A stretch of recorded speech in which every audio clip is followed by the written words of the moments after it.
Iyi ni inkuru ibabaje cyane tugezeho muri uyu mwanya, muraza kwihangana bijyanye nuko tuyikoreye ahantu hadatuje kubera ko ni inkuru iri breaking news, aho senateri akaba na perezida w'ishyaka riharanira kwishyira ukizana kwa muntu Parti Liberale cyangwa se PL Mukabalisa Donatille, amakuru avuga ko yitabye Imana azize uburwayi, aho yari amaze iminsi arwariye mu bitaro byitiriwe umwami Faisal.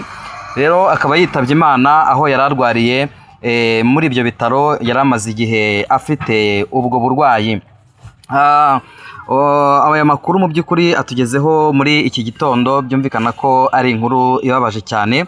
Gusa amakuru yizewe avuga ko kugeza ubu abayoboke b'ishyaka riharanira kwishyira ukizana kwa muntu Parti Liberale PL bamaze kumenyeshwa ibijyanye no kwitaba Imana kwa Mukabalisa Donatille. Umwe mu bayoboke ati ni inkuru y'akababaro yatubabaje cyane, twamaze kubimenyeshwa.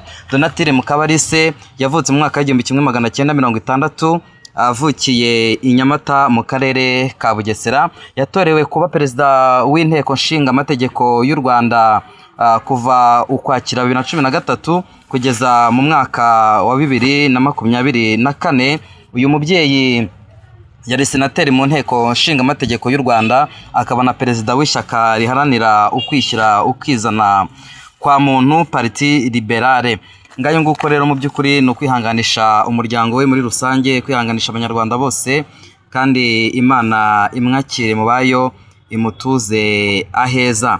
Yize amategeko kandi yakoze mu nzego z'ubutabera no mu mirimo y'umuryango w'abibumbye mu Rwanda mbere yo kwinjira muri politiki mu buryo bwimbitse. Mukabalisa yanigishije muri kaminuza yigenga ya Kigali.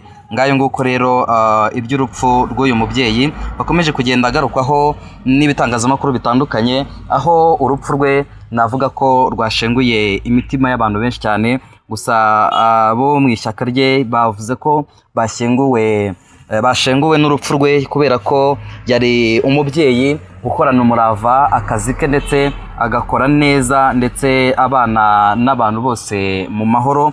Abo mu ishyaka rero yarabereye umuyobozi. Mu by'ukuri bavuga ko urupfu rwe rwatunguranye cyane, nubwo yari amaze iminsi arwariye mu bitaro byitiriwe umwami Faisal.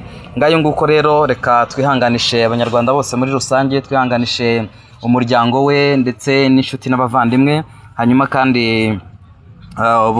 izindi gahunda zose zijyanye no kumuherekeza ndetse n'indi mihango yose tuzagenda tubikurikirana kugira ngo tuzabibagezeho mu gihe cyabyo. Murakoze cyane rero, reka mbashimire mwese abakomeza kubana natwe. Imana ikomeze ibahe umugisha mu kazi kanyu, mu byo mukora byose. Imana ikomeze ibagirire neza. Hanyuma wibuke gukora subscribe kuri channel yacu kugira